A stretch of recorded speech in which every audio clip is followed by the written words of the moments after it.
come on, Nash, can you really say you aren't a little bit worried? He got himself into this. Listening to trash music for other people's entertainment, that has lasting effects. His brain is going to melt inside of his head if he keeps doing it, though. We have to stop him from listening to whatever it is he's got planned next, or we're going to lose him. But it's funny to see him suffer. A little. Nash. Fine. We can bring him in on the call. We can tell him we support him. And we love him.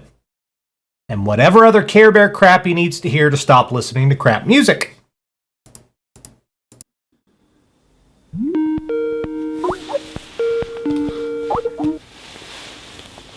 What? Hey, buddy, we were just checking in on you and making sure you're okay. Oh. Hey, man. Listen, I don't think regretting the past is a good idea anymore. You need to stop doing that because it's clearly destroying you. Oh. Luke, I'm gonna speak from experience. Whatever album you intend on doing next, it's not worth it. You don't have to do it. I do have to do it. It was a Patreon goal. They keep those like blood oaths or something for everyone that contributed. And now everyone just wants to laugh as they see me listen and suffer to the musical equivalent of a colonoscopy. Jeez, what album is it? Its results may vary by Limp Bizkit. You have to listen to Limp Bizkit again? Yeah.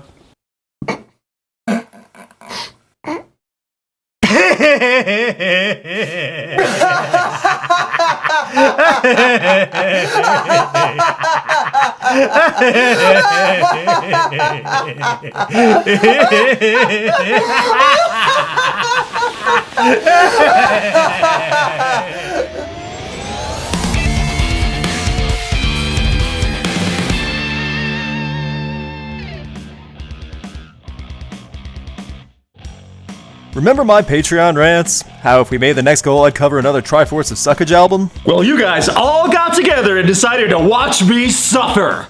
Way to go! Ever since last year when I labeled the Triforce of Suckage as Limp Bizkit, Creed, and Nickelback, I had many replies wanting another one of these done on one of those bands. While some people argued which Nickelback album they want covered on here, it was almost unanimous of which Limp Bizkit album is the worst. Just like cockroaches, nothing can kill Limp Bizkit. No matter how disgusting and worthless they may be, they always survive. After the success of Chocolate Starfish and the, oh my gosh, I still can't believe they named their album that, the band got together in 2003 and decided to do it again.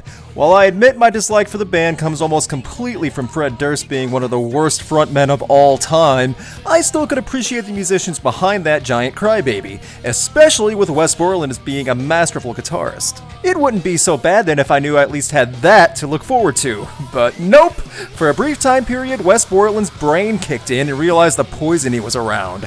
He temporarily left the band in 2001, which means Results May Vary was under the sole leadership and direction of a grown man who referred to himself as a chocolate starfish. My first Regretting the Past video was on Limp Bizkit, and I still remember my listening experience and just being annoyed and embarrassed, but I kid you not when I say that Results May Vary is way worse. Without Wes Borland, the best thing that Limp Bizkit had going for it, it's real easy to hear how Limp Bizkit went down the tube so fast after that.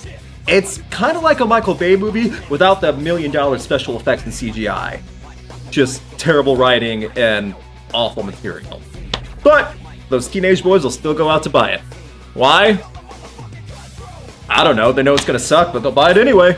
Results May Vary, released on September 23, 2003, was quickly given airplay for 2 singles and then soon buried by media and fans alike as a big mistake. To help alleviate the problem of a missing guitarist, Limp Bizkit got together with snot guitarist Mike Smith, which really is a good choice. The problem? He as well got fed up, and his contributions were mostly scrapped. So Results May Vary has several guest guitarists come in for various tracks, along with a massive amount of personnel working on this album. AKA, the band and label pulled in every favor that they could so the group could pay off their chocolate starfish mansions in time.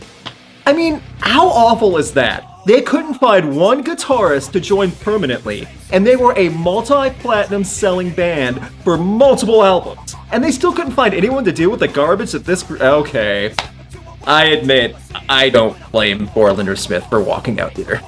Results May Vary had 2 singles from the album that had short-lived airplay, like I said, so you'd think that means the album wouldn't sell well, right? You'd think I'd be used to these little tidbits by now. Nope. Regardless of how panned this album was critically and how the radio play dried out faster than Miller Lite at a junior high school party, the army of red hat and baggy jean-wearing Limp Bizkit fans still bought into what Fred Durst was selling. God help these poor souls. You already know the reasons why I include Limp Bizkit in the Triforce of Suckage, but so many of you wanted to go deeper into this dumpster fire. Well, it's time to really get some musical sepsis and listen to more Limp Bizkit. So, let's go track by track and listen to Results May Vary and prove once again why Limp Bizkit and especially Fred Durst are awful. Do I really need to do this though? You already know how I feel about the band and this album. I mean, you know it's gonna suck. It's like, I don't have to explain to you why crack is bad. Everyone knows it's bad. All you have to do is see a crack addict, wait 2 years, and look at the damaging effects. Come to think of it, people that got chocolate starfish, they had their fun and then waited 2 years and they probably had similar damaging effects with this. Oh gosh. Limp Bizkit is the equivalent of crack. Feast your ears on the most ferociously soothing waves of sonic communication to It opens up with a carnival barker for 60 seconds, and then the carnival barker yells at some kid. That's how Limp Bizkit gets introduced in this album. Hooray for a circus?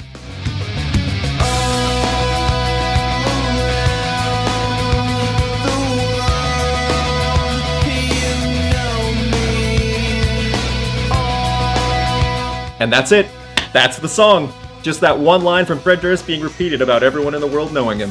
When the, song actually starts, it sounds like it could build into a good guitar rhythm, but it's just the same riff for 60 seconds. Then it slows down with the drums and the track fades out.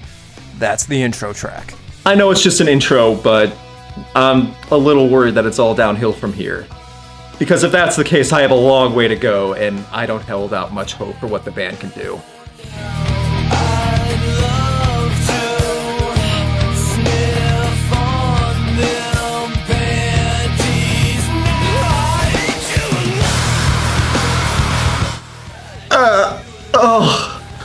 It's only been 3 minutes in, and I already want to throw up. Eat You Alive is literally about what you think it is. The guitar riffs are standard, the drums and bass don't really add anything, and it tries to drop down into a slow build for a song featuring Fred Durst perving on a girl that doesn't want to even look at him. Don't believe me? Here are the lyrics. Read them aloud to yourself and see if that's something you could say to a girl you don't know. It's like straight up asking for a restraining order. I admit I'm no prize to look at, but ladies, is this the guy you really want saying all that to you? The song is almost 4 minutes of a man claiming he can do whatever he wants and creeping on any girl he can see. The music behind it tries to build it up like a fight song, which makes it way worse, and it's just awful. Fred Durst's fake angry singing sounds laughable here, and I swear there might be an ICP song that has more musical merit than this. I try to keep my videos on Rock somewhat clean so that way anyone can watch them to a certain extent, but there's no real way I can keep that classy. It's a song about Fred Durst wanting to sniff panties on a girl he just saw walking down the street. People used to think this man was a rock idol. What the heck's wrong with everyone? Let go of the mic, kid, and step into a world that you never seen. When I'm feeding for a microphone, I'm a microphone fiend. Remember how I joked about Fred Durst's fake anger? Yeah, that's the whole album almost. It's like listening to a little kid at the grocery store complaining because he didn't get a candy bar that he wanted. First of all, the lyrics are directly taken from Eric B. and Rakim, which would later be covered by Rage Against the Machine. They didn't write the main hook of this song. Someone else did. Just like Limp Bizkit did in previous albums of taking hooks and lyrics from other successful songs and make it their own. Their lame, phoned-in, embarrassing version of phony angst. Second, the guitar riff sounds strong. I'll give whatever credit I can to this, but everything else on the instrument side really doesn't add much at all. Even Lethal's effects don't add much, and the drum just sounds like basic rhythm pounding, which is a shame because John Otto can play well. But we get back to what kills the band and what makes this music embarrassing to listen to. Fred Durst cannot write, he cannot sing, and he definitely cannot rap. At all. His writing proves he has a limited writing scheme outside of fitting the F-bomb 40 times on a track and rhyming the end of each line with the same word, which isn't rhyming at all. The main problem, as you can imagine, just like the last Limp Bizkit album I reviewed, is Fred Durst. It's not a secret that he is the hindrance in the group. While the musicians behind him are capable of playing, he is more capable of inducing a headache from all the man-child whining and temper tantrums of, quotes, not being understood. But getting a headache from Fred Durst complaining and monotone delivery and bad writing still doesn't diminish the fact that there are some talented musicians behind him. I've been working so hard on my underneath the sun. There's my answer. I was wrong. Fred Durst can overtake anything. Wow, I totally jinxed myself for the rest of this album. Sorry, just preparing.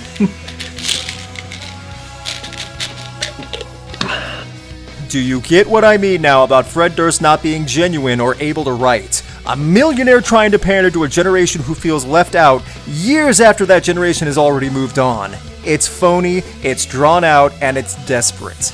That's nothing compared to his flat delivery and singing, which sounds like he's falling asleep in the studio while recording this. It's a shame because there are some good chords and progression notes on the guitar, but it really doesn't last long.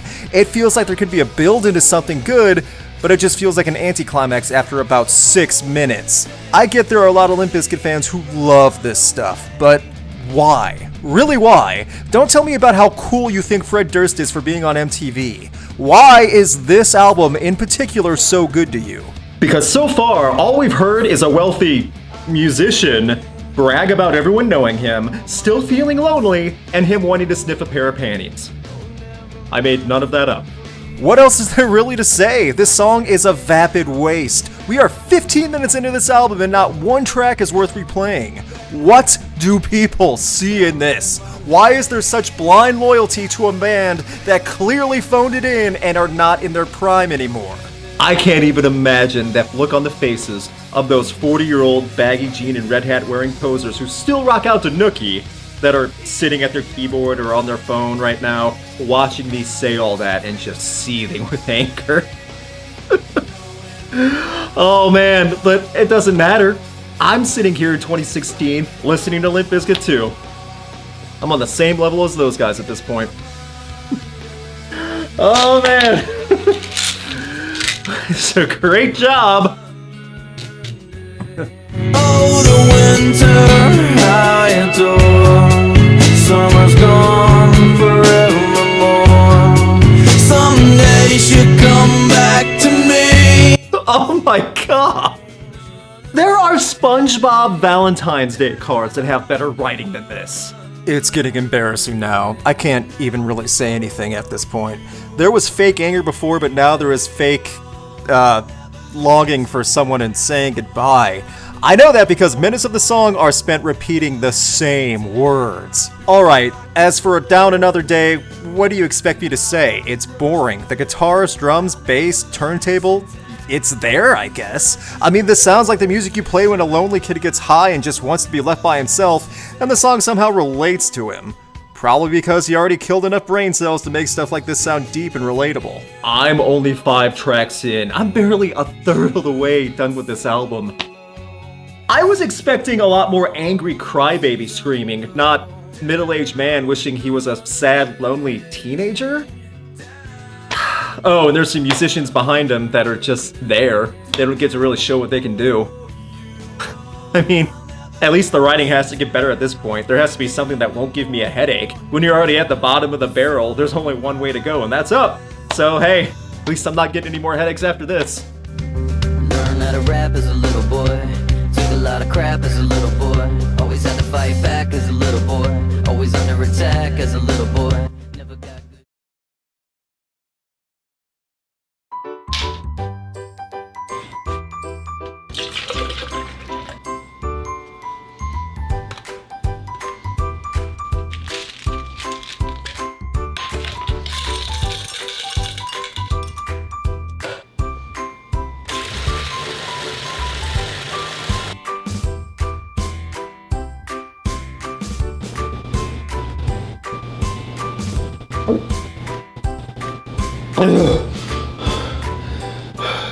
Still tastes better than Fresca. Almost Over is all the proof I need, and I won't keep harping on this because I know I can get repetitive when trying to make a point. There are children who could write better lyrics than this and know how to form sentences in a sequence better than to end each line with the same word. That's not even a musical perspective. It's just writing. The guitar tries to pick up on the volume and the rhythm, and you hear Durst's intensity kind of pick up with even more "I'm misunderstood and you better pay attention to me now" subject matter. But it drags. Over and over again, it's just a big anticlimax. This is everything that Limp Bizkit gets laughed at over. The music behind Durst and everything going on isn't even defendable here because it's so bland that it eventually sounds like background royalty-free static chords. It drags on for over 4 minutes, and even if Wes Borland was in the band at the time to put a solo or good hook in, it still wouldn't save a song like this. There are definitely good and bad Limp Bizkit songs. Even if I'm not a fan, which I've said many times, even I know there is better than the song Almost Over. Really listen to lyrics or a verse or a chorus of this track and try to defend it if you're a fan. Got treated like a chump is another man. Mixing rock with the funk is another man. Learn what a girl was is another man. Now I know how to love is another man. I don't get it. I truly don't get it. It's driving me insane. How did so many people fall for this? How did over 1 million people in the US alone go out and buy this album when they knew it was on it? Hey, this song features Head from Korn. He can turn things around, right? Build a bridge, make a path, overlook the aftermath. Nope. No, not really. I should learn not to get my hopes up when listening to albums for regretting the past, but here I am. To be fair, and even though I call Fred Durst a whiner, the song Build a Bridge at least feels a little more natural and sounds like there was more time put into the writing. I mean that too. You can hear sentences connect and the song actually flows better because there isn't a random profanity drop and rhyming by saying the same word repeatedly. Brian Welch is a great guitarist to have as a fill-in, but I feel like his talent is wasted here. There really isn't much outside of some good harmonic notes on the guitar in the beginning, and the overall tone of this song has you falling asleep after a couple minutes after that. That being said, I can at least stomach this song from Limp Bizkit. It's not good, but there's way worse. Kind of like a baby on an airplane. You just hope for it to be quiet. Red light, green light. Red light, green light. Red light, green light. Red light, green light. Red light, green light. You ready to roll? Tell me when you're ready to go. If you ever wanted proof of how weak of a writer Fred Durst is, and especially in the rap game, just listen to this song, Red Light, Green Light, and pair him up next to a rapper who knows what he's doing, and see how outclassed he is. Red Light, Green Light is the break from that edgy nu metal where Fred Durst, DJ Lethal, and Snoop Dogg got together and proved that Durst is even more exposed as a lyricist when you pair him up with someone who actually knows what he's doing. For starters, Fred Durst's lines almost all end with the word baby in the first minute. And about 90 seconds in, Snoop Dogg comes in and it starts to sound good. The accompanying beat by DJ Lethal sounds fine too. It doesn't overtake the volume and it all flows. This isn't flat out miserable, but it really proves that Fred Durst is not the musician his army of red hat wearing unemployed fanboys claim him to be. After that, it's a secret song. Awesome! It's like going to the doctor to get something checked out, and not only do you have a growth, but the doctor says you have another growth underneath that. 2 things you don't want. Oh. The hidden track is under 2 minutes and just has Fred Durst repeating the phrase, "crying myself to sleep." That's it! What was the point? Instead of complaining now he just wants attention for how sad he really is, on top of a generic MIDI effect beat? I pointed this out in my Simple Plan Regretting the Past that I'm aware of the irony, that I'm a grown man complaining and making a video about an album which features a grown man complaining. My response to that, well, you listen to this album from front to back and see how you feel. And if the vibe's good, go to first base. Cause the first kiss could be your last taste. I ain't looking to screw till the vibe's right. Give some credit to the guitars because it sounds like he was trying to carry a few riffs here in the song, but it's completely wasted here. I feel like this song could have been something if better delivered and sped up a little. Instead, it's just a drag with Durst stretching out his singing to a slower speed with heavy riffs behind him. It's a mess. Lyrically, it's more trash. That's the best way to put it. Trash. worthless. This is the type of song that they could have left off the album and shortened the running time and no one would miss it. Fred Durst goes into a whining adolescent man-child screaming of the word nothing later on, and then the song just stops. Over halfway through a 68-minute album, and I still feel like I found nothing enjoyable. Over 1 million people bought this. It's in their homes right now. Or, let's be honest, it's probably buried in the backyard next to their Kid Rock CD. Eh. Just throw it all away. Like everybody says. Write me off like yesterday. No joke, this song isn't bad. At all. Mark it down.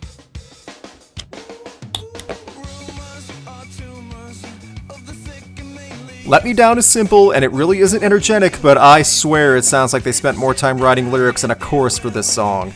It's like they stopped huffing paint for 10 minutes and just tried for a little while and what they were actually trying to make something good. I mean, it's not great, but it really isn't bad. This would be considered filler on many other albums, but on Results May Vary, it's a masterpiece. Even Durst's vocals sound a little smoother here. Yeah, it's still a whiny song where a grown man makes generic complaints about life, but at least here it doesn't give people a headache. Wow. The bar is that low. At least I can say that I never been a quitter. I remember high school, man, I hated high school. It was like prison, with bullies always putting me down. You are a grown man. Get over the fact that high school was rough. It was rough on most people. For starters, it becomes more and more obvious after every track that the talents of the musicians behind Fred Durst are completely wasted in this album. On top of that, you get more adolescent whining with the truly inspirational writing and lyrics of, whatever this is. You really become numb by this point in the album also. After listening to this many mellow rhythms that don't have much variation and fake emo angst from a grown adolescent, it all just wears you down. Where are all the Limp Bizkit fanboys into stuff like this? There are so many YouTube comment warriors out there that get all 50 shades of butthurt whenever someone like me makes fun of Limp Bizkit. But when you ask them why they like Limp Bizkit, their only response is Limp Bizkit for life, and that's it. That's not a defense, that's just stupid. By that logic, I could say Attila for life. And that's awful. What is it about Limp Bizkit that really drives people to be so passionate about them? The writing is terrible, the music on almost every song on this album is extremely flatlined and metered to the point of it being royalty-free background music. This has been done 1,000 times before by better bands, but because Fred Durst sang a song about Nookie, everyone still gives these guys a pass? But if MTV says it's good, everyone has to believe it. Ugh. So what, Snooki's gonna be a national icon for the rest of our generation? Oh, I just made myself sad thinking about that. Holy crap, we get to hear a guitar section on this album finally! Ain't it funny how time flies, huh? Out of sight, out of mind, yeah right. Well, that didn't last long. They opened up with an energetic section just to drop it down to a quiet, light section where Durst lazily raps, and then it goes back to a good chorus. Yeah, I said it was good. And then goes back to this awful lame verse. The song is completely disjointed and unlevel. It feels like two different songs that were just spliced together on a mixing track. It sucks because this could have been something. The lyrics are stupid, but that's the standard here. Durst sounds at least more energetic and the guitars are good, but after 10 seconds of getting into it, they slam on the brakes. Ugh. It's like they knew they had something that could actually work, but they had to Durst it all up to fit the Limp Bizkit image. You know, when you have something that's actually somewhat decent, but you have to make it awful intentionally. You Durst it. Wow, Durst should really be a verb at this point. You know, if radio's dead, then you helped kill it with this pile of Durst. Sorry. I'll let you hear the song, didn't mean to interrupt. Also, you're gonna say radio is dead just because radio DJs and executives realized they didn't have to play your pile of Durst over and over again just to get people to listen to their station? They caught on to this Durst trash? Sorry. Keep interrupting, I don't mean to do that.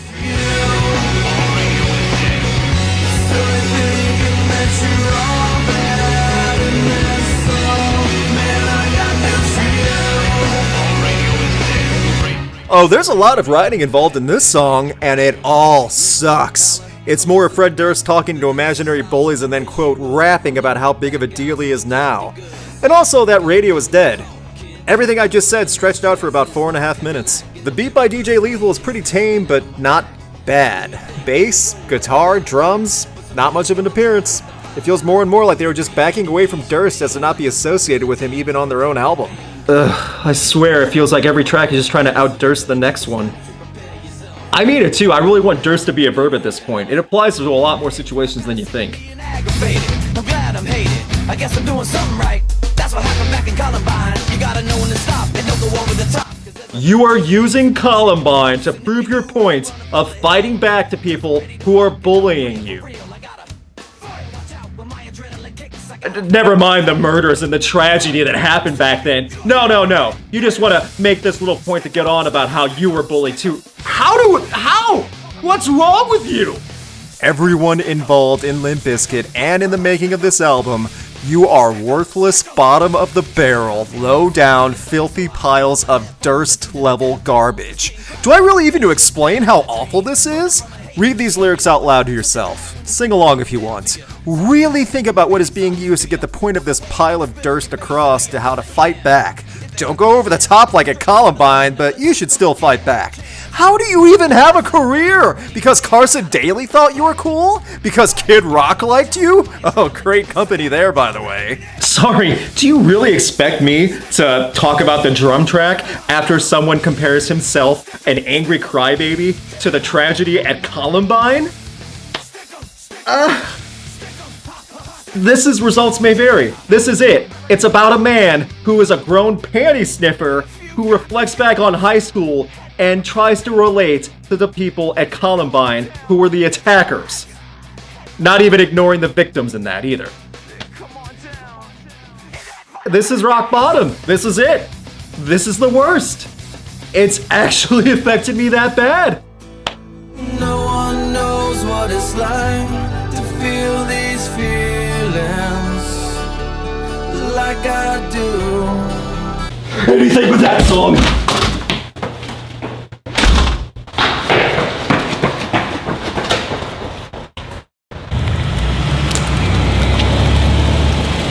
Oh my God! Please don't be dead. Please don't be dead. Are you okay? Please!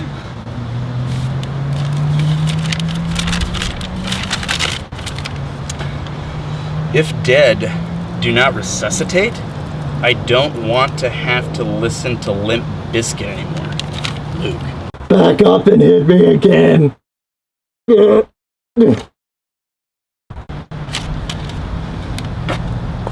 a weirdo.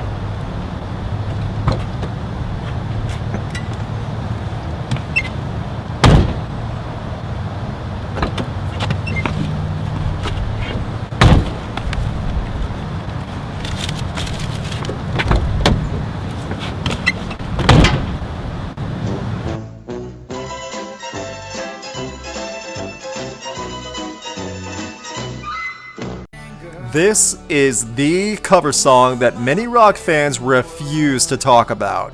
It's almost to the level of calling it that song that shall not be named in Voldemort style. I actually think cover songs can work greatly if done by the right people and if made to reflect the need for a change, whether that's with a new style or interpreted differently, such as with Hurt from 9 Inch Nails, then covered by Johnny Cash. The guitar work in the opening minute sounds clean and well played. That's a positive. Then, Fred Durst sings a monotone, drawn-out, one-note performance just like the majority of this album.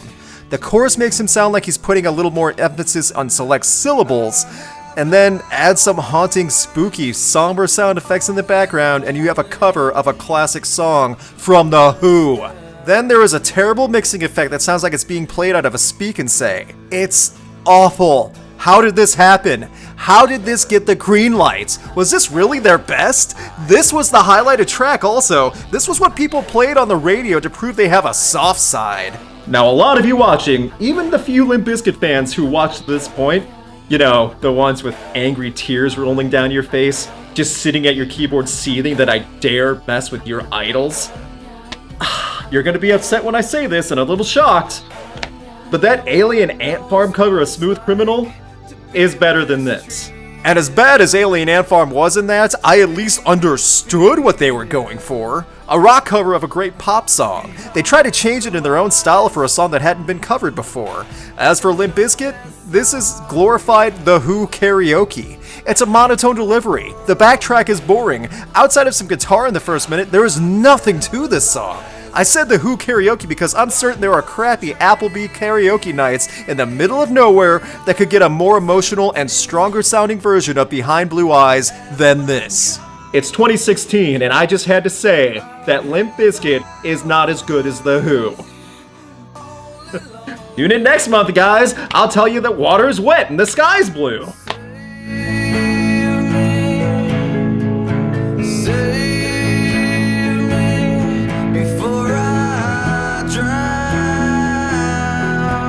Speaking of monotone, the album ends, thank God, with another monotone performance from Durst along with the guitars that are brought way too forward in the mixing. It sucks to say this also, but the guitar work on this track isn't that good. It's repeated chords and back and forth progression. Lyrically, there isn't anything to talk about. It's boring. It's like negative space. I'd ask why they even put this track on the album, but then I could ask that about almost every song on Results May Vary. And then I'd have to ask why this album even exists in the first place. And that leads to the biggest question of all. How did this album sell so well years after Limp Bizkit were in their most popular time frame? The nu metal poser bros back in the day weren't given what they wanted because most of the material on this album was fake anger through boring melodies and slow tempos. People that wanted a more mature and natural sounding Pilot Durst didn't get what they wanted because it's still immature lyrics and a monotone delivery. There is so little to really support and even acknowledge in the writing and musical composition, especially when you put together that there is a drummer, bassist, and DJ in this band who are capable of putting something together that is better than Results May Vary. There are many bands like Motorhead who had never had that platinum selling certification in the US for work way better than this Durst-infested, Dursty Pilot Durst. We should regret not stopping our friends back in 2003 from going to the store and purchasing an album that sings about panty sniffing and minimizing the effects of Columbine. I can't believe I just had to explain that. And finally, you remember in the Deadpool movie where Deadpool said to Francis, "I'm about to do to you what Limp Bizkit did to music in the late 90s? Well, that was the greatest line of dialogue in any film I have ever seen. I might have been the only one applauding at that line, but by God, I clapped until my hands were hurting. You know what? It's December next month. It's the end of a very Dursty 2016. So I want to talk about good things. For starters, I'm going to talk about my favorite albums of the year, and there were a lot of good ones too. I need a little more positivity in my life, not this Durst pile of trash. So, no regretting the past next month. But, Patreon has its way, and enough people keep contributing.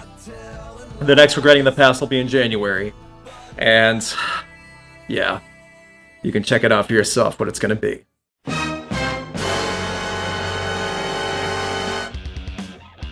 Hey guys, thank you for watching. I know I complain about listening to a pile of Durst, but I truly am grateful for all the support to get here. If you want to see more videos like this, then check out my Patreon. Even $1 a month helps out a ton. Please subscribe to see my upcoming year-end videos. You can follow Rocked on Facebook, Twitter, and Instagram, and you can click here to see my last episode of Regretting the Past, where I find out just how far from rock and roll Fall Out Boy has gone.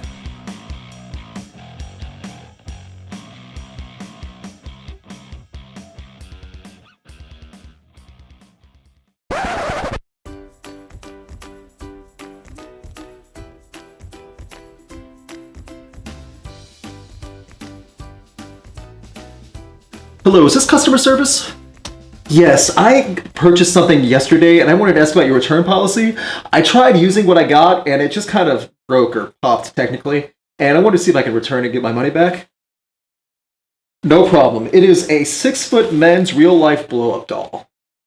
Oh my gosh! No, I promise it was not for anything creepy or gross. I got the blow-up doll to make for a video. Oh, no, I swear, it was nothing for anything gross or creepy. It was a video I was going to put on the internet.